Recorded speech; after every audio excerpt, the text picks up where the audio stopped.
Satu itu adalah di saat 100 hari seseorang akan meninggal dunia. Dari 100 hari itu, orang itu akan dikuntit oleh 4 malaikat. Malaikat yang selalu mendampingi kita. Dan di 100 hari sebelum orang itu menemukan ajalnya, malaikat itu akan mencatat amal baik dan amal buruk kita selama hidup di alam dunia. Dan disitulah di saat 100 hari itu, seseorang yang akan meninggal dunia itu akan merasakan yang namanya kedinginan mendadak di saat setelah salat asar. Dan setelah selepas asar itu akan merasakan dingin yang memang terasa di telapak tangan dan di telapak kaki sampai ke ujung tumit. Nah, disitulah berarti itu adalah tanda-tandanya 100 hari. Dan kita singkat cerita, di saat 41 hari sebelum ajal datang, manusia itu akan merasakan yang namanya denyutan selepas asar. Denyutan di telapak kaki. Dan denyutan itu akan terasa terus-menerus selama 5-10 menit. Berarti di situ kita sudah menjelang ajal di saat 41 hari ya sebelum. Nah, di situ malaikat akan masuk ke dalam telapak kaki kita. Dan berapa nilainya malaikat yang masuk ke dalam kaki kita? Itu bisa dihitung ribuan ya. Wallahu alam berapa ribunya, tetapi itu ada ribuan. Dan di selama 41 hari itu, malaikat itu satu persatu akan terus naik ke atas sampai tiba pada ajalnya 7 hari sebelum meninggal itu, malaikat akan masuk ke dalam lututnya manusia itu. Dan manusia itu, di saat malaikat sudah nyampe ke lututnya, selepas asar itu akan merasakan seperti gemetaran. Seperti kayak yang susah untuk berdiri, kayak berat, karena itu malaikat sudah kumpul di dalam lutut kita kanan kiri. Nah, di kita kanan kiri. Nah, di situ kita harus benar-benar bisa meningkatkan diri kita kepada Allah, harus bisa lebih mendekatkan diri, tawadu, dan kalau bisa sebisa mungkin berpuasa untuk membersihkan dosa-dosa yang tersisa di dalam diri kita. Dan singkat cerita, setelah 3 hari menjelang ajal, malaikat naik ke atas perut kita. Di saat di dalam perut kita itu, malaikat akan memulai untuk bisa menghapus daun nama yang ada di dalam pusar. Karena nama kita di saat kita dilahirkan ke alam dunia dan diberi nama oleh orang tua kita, malaikat mencatatnya di dalam daun yang memang berasal dari surga yang disimpan di dalam pusar kita. Dan satu persatu malaikat akan menghapus nama kita di daun yang ada di dalam pusar kita. Nah, disitulah akan terjadinya tanda-tanda terlihat oleh orang lain bahwa manusia yang akan mendekati ajalnya pada 7 hari sebelumnya, 3 hari sebelumnya, daun telinga ini akan turun ke bawah dan mata itu akan tidak bersinar seperti redup gitu, dan hidung pun juga tidak akan kencang tetapi agak turun ke bawah, dan telapak kaki akan merunduk ke bawah, tidak akan lurus seperti ini. Dan di saat 1 hari menjelang sebelum kematian, di saat hembusan napas seseorang yang akan meninggal itu akan terasa dingin di telapak tangan. Berarti itu kita tidak akan pernah menemui lagi kehidupan di besok hari, dan kita tidak akan bertemu lagi dengan yang namanya sholat asar. Nah, disitulah malaikat akan menghapuskan nama kita satu persatu dan sampai habis. Di 1 hari sebelum menjelang kematian seseorang itu, di saat namanya sudah habis di pusar, malaikat naik ke dalam tenggorokan manusia itu. Dan di saat malaikat naik ke dalam tenggorokan manusia itu akan digambarkan perilaku-perilaku buruk kita, perilaku-perilaku baik kita di saat masa lalu sampai sebelum menjelang ajal. Dan disitulah kita akan mengingat semuanya, dan disitulah kita masih ada kesempatan untuk bisa memohon ampunan dari Allah Subhanahu Wa Taala. Karena kalau jika malaikat sudah naik ke ubun-ubun kita, sudah tertutuplah pintu taubat kita di alam dunia. Karena di alam akhirat nanti, untuk orang yang wafat dalam keadaan bermaksiat kepada Allah, tidak akan pernah ada ampunan sampai hari kiamat. Dan jika orang yang soleh atau solehah itu akan mendapatkan ampunan dari Allah di saat malaikat sudah naik ke dalam tenggorokan kita. Makanya di situ juga ada dikatakan yang namanya sakaratul maut. Sakaratul maut itu memang sakit. Rasulullah sendiri juga merasakan sakitnya sakaratul maut, seperti tercabik-cabik dan seperti teriris-iris oleh pedang. Tetapi kenapa banyak sekali orang-orang yang memang meninggal dalam keadaan tidur, tidak merepotkan banyak orang, terus dalam keadaan sujud, dalam keadaan beribadah, berarti itu adalah golongan. Tetapi kenapa banyak sekali orang-orang yang memang meninggal dalam keadaan tidur, tidak merepotkan banyak orang, terus dalam keadaan sujud, dalam keadaan beribadah? Berarti itu adalah golongan orang solihin, atau bisa dikatakan golongan orang solihin itu yang akan berkumpul dengan kaum muqaddasah di alam akhirat nanti. Disitulah makanya kita harus bisa memperbaiki diri kita, dan kita juga harus bisa menebus semua kesalahan-kesalahan kita di masa lalu dengan taubatan nasuha selama kita masih hidup. Karena kalau misalkan malaikat sudah naik ke atas ubun-ubun kita, itu sudah tertutuplah pintu taubat, dan susah sekali untuk kita bisa mengulanginya. Nah, setelah malaikat keluar dan mencabut nyawa seseorang itu, disitulah kita akan melihat jasad kita terbujur kaku, dan itu seperti mimpi. Jika orang yang meninggalnya dalam keadaan baik, itu akan bersenang hati karena akan cepat-cepat mendapatkan tempat di alam barzah. Tetapi jika orang yang meninggalnya dalam keadaan bermaksiat kepada Allah, di saat jasadnya dipikul oleh 4 orang laki-laki, disitulah rohnya akan berkata, celakalah aku, mau dibawa kemana aku ini? Karena mereka belum siap untuk bisa mendapat takwanan dari malaikat di alam kubur sana. Tetapi kalau orang yang soleh, yang solehah, pasti akan bilang, segerakanlah aku, karena aku akan menyambut dan bertemu dengan Allah yang menciptakan diriku, karena akan mendapatkan nikmat di alam kuburnya. Begitu pemirsa. Dan di dalam bab 3 itu ada tentang bahwa manusia itu bisa melihat roh-roh orang yang memang meninggal dalam keadaan bermaksiat kepada Allah. Siapapun orangnya yang bisa menguasai kitab Jurumiyah dan bisa mempelajari dan membaca juga mengerti isi kitab Idatul Al-Qadir, di saat kita membacakan satu ayat Al-Quran yang tertulis di dalam kitab Idatul Al-Qadir, ada Quran surat Al-Baqarah, kita akan bisa melihat ke atas langit itu, melihat roh-roh manusia yang memang belum diterima di sisi Allah, dan itu berlaku kepada siapapun, bukan dari golongan orang solihin, bukan dari golongan orang yang bermaksiat atau yang seperti apa, karena yang namanya amal baik dan amal buruk hanyalah Allah yang menilai, dan malaikat ditugaskan untuk mencatatnya.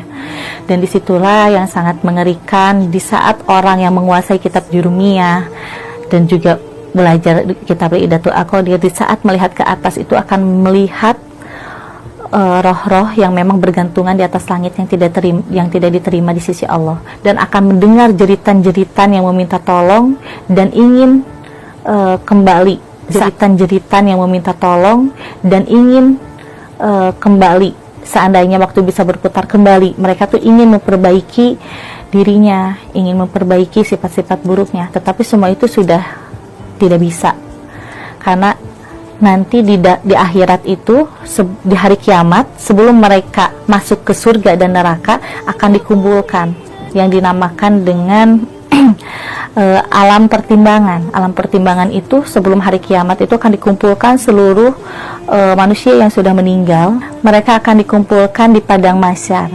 Dari itu akan ditimbang satu persatu antara amal baik dan amal buruknya. Di saat amal baiknya lebih banyak, itu pasti akan mendapatkan tempat dan disatukan dengan golongan orang solihin dan kaum muqaddasah. Dan jika orang itu keburukannya lebih banyak daripada kebaikannya, maka disitulah mereka itu akan langsung dimasukkan ke api neraka. Ini ada pertanyaan, bagaimana dengan orang yang meninggal kecelakaan atau bunuh diri? Kalau untuk yang kecelakaan itu, kecelakaan tanpa disengaja itu bisa dikatakan adalah syahid ya, apalagi kecelakaannya itu sampai langsung meninggal dunia. Tapi yang namanya sakaratul maut itu tetap semua orang merasakan yang namanya sakaratul maut, tetapi lebih dilihat lagi ke dalam amal baik dan amal buruknya. Jadi tetap dikembalikan ke amal baik dan amal buruk kita yang akan menjadi tabungan kita di akhirat. Jika orang yang bertabrakan, jika orang yang kecelakaan itu memang semasa hidupnya lebih banyak amal kebaikannya, berarti itu udah jelas syahid. Tetapi jika lebih banyak keburukannya, itu bisa dikatakan orang itu meninggal dalam keadaan hina, dalam keadaan bermaksiat kepada Allah. Nah, beda halnya dengan orang yang bunuh diri. Yang bunuh diri itu adalah orang yang memang tidak mempunyai iman. Karena yang namanya kematian itu sudah tertulis di dalam Lauh Mahfuz, itu adalah takdir. Tetapi dengan yang bunuh diri itu adalah kemauan dan keinginannya sendiri. Berarti itu dikatakan orang yang memang tidak mempunyai iman dan tidak akan diterima di sisi Allah. Dan mereka rohnya itu akan tetap tergantung sampai menunggu hari kiamat.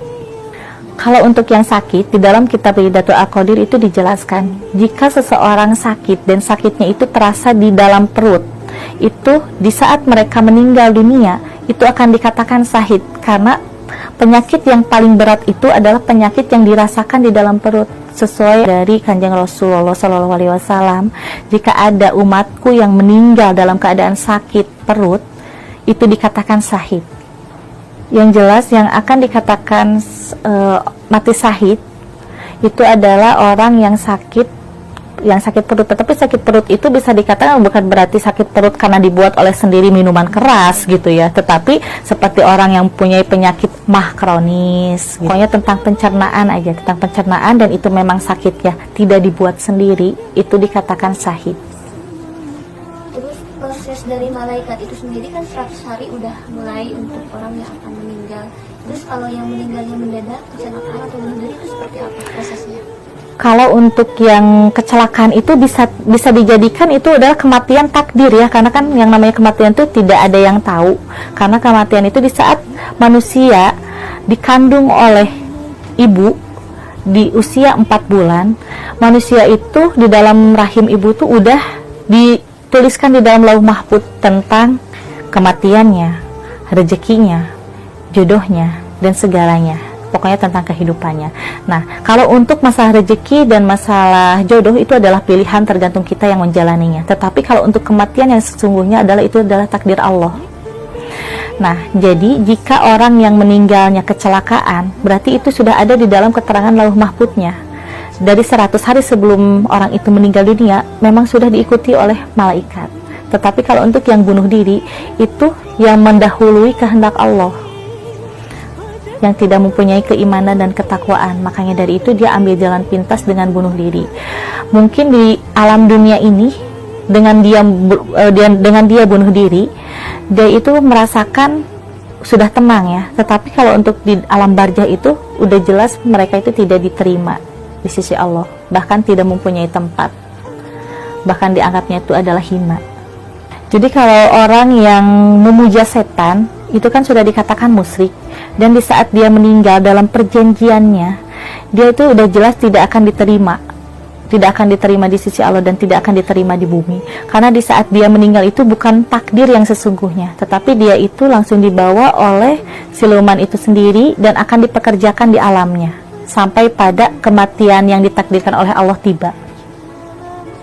Setelah kematiannya tiba, orang itu terbebas dari perjanjian. Betul, di saat kematiannya tiba akan terbebas dari perjanjian itu, tetapi tetap akan dijadikan seperti tidak jauh dengan sampah karena dia memuja kepada selain Allah. Kalau untuk orang yang diguna-guna itu, kalau misalkan meninggal, tetap itu adalah takdir dari Allah. Karena kalau misalkan orang itu belum pada saat waktunya meninggal, pasti walaupun sesakit apapun, diguna-guna seperti apapun, dia akan mendapatkan pertolongan dan perlindungan dari Allah.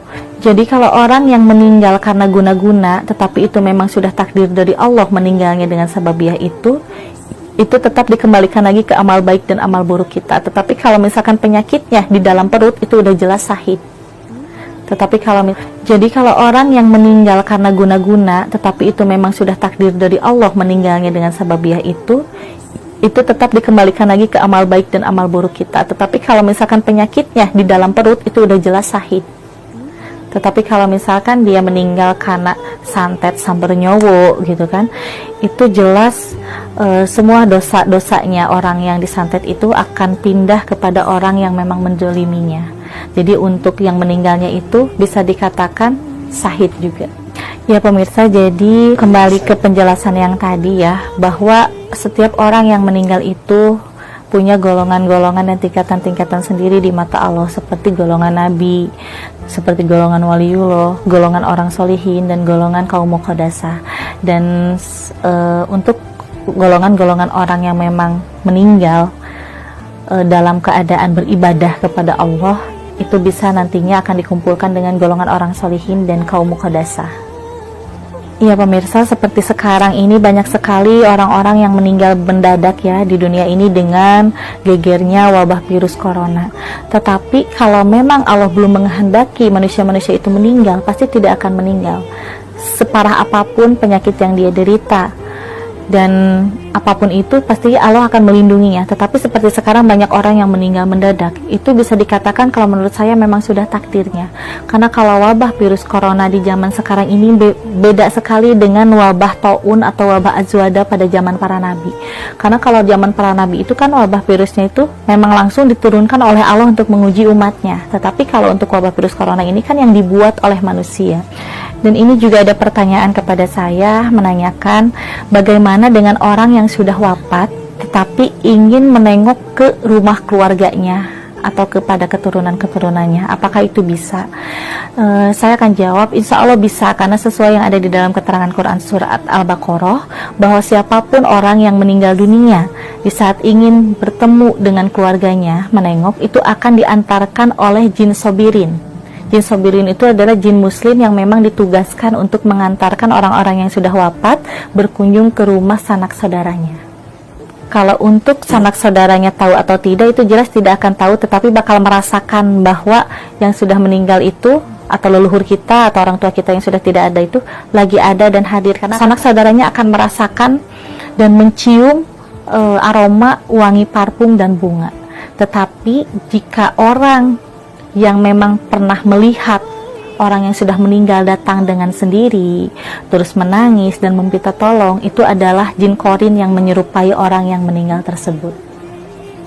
Benarkah katanya yang sudah meninggal itu bisa melihat kita dan kita di dunia? Benarkah seperti itu? Kalau orang yang sudah meninggal sebenarnya sudah terputus ya antara kehidupan di alam barzah dan di alam dunia. Tetapi bisa ada kesempatan dalam 1 minggu itu 1 kali untuk berkunjung kepada rumah sanak saudaranya. Dan hanya doa anak soleh lah yang bisa nyampai dan bisa memperingankan hisaban-hisaban orang yang sudah meninggal. Ya pemirsa, mungkin sampai di sini pembahasan dari saya, dan saya pesan dari saya untuk sahabat setia IMP dan juga untuk semuanya bahwa kematian itu adalah takdir dari Allah. Jadi jangan sampai kita tidak mempunyai keimanan dan ketakwaan di dalam menghadapi sebuah masalah besar. Jangan sampai ambil jalan yang pendek gitu seperti bunuh diri, karena yang namanya bunuh diri itu tidak enak. Seperti dirinya aja akan bebas dari semua masalah, tetapi pertanggungan kita di akhirat nanti yang berat. Jadi saya sarankan kepada semuanya lebih meningkatkan diri kita kepada Allah Subhanahu wa taala, dan tolong jauhi sifat buruk, dekati sifat-sifat yang baik, dan kita harus bisa lebih meningkatkan keimanan dan ketakwaan kita kepada Allah Subhanahu wa taala.